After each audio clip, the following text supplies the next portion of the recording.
अस्सलाम वालेकुम teachers and mothers, welcome back to my channel learn with Amna. आज बात करेंगे याए मारूफ यानी कि छोटी जे। ये तो आपको पता ही है, छोटी जे की आवाज़ ई अलिफ छोटी ई की तरह निकलती है। बे छोटी बी, पे छोटी पी, ते छोटी ती, आखिर में ई की आवाज़ निकल रही है तो ये याए मारूफ है।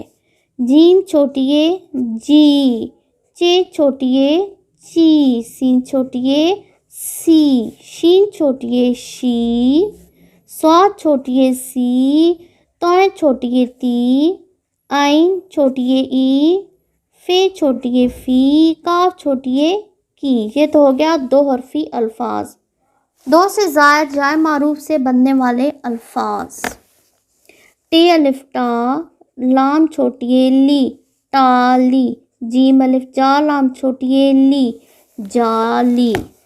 मीम अलिफ मा, लाम छोटी ली, माली। लाम अलिफ ला, ठे छोटी थी, लाठी। जीम अलिफ जा, रे छोटी री, जारी। सीन अलिफ सा, रे छोटी री, सारी। तोय अलिफ ता, रे छोटी री, तारी। अलिफ मद आ, रे छोटी री, आरी। काफ अलिफ का, रे छोटी री, कारी।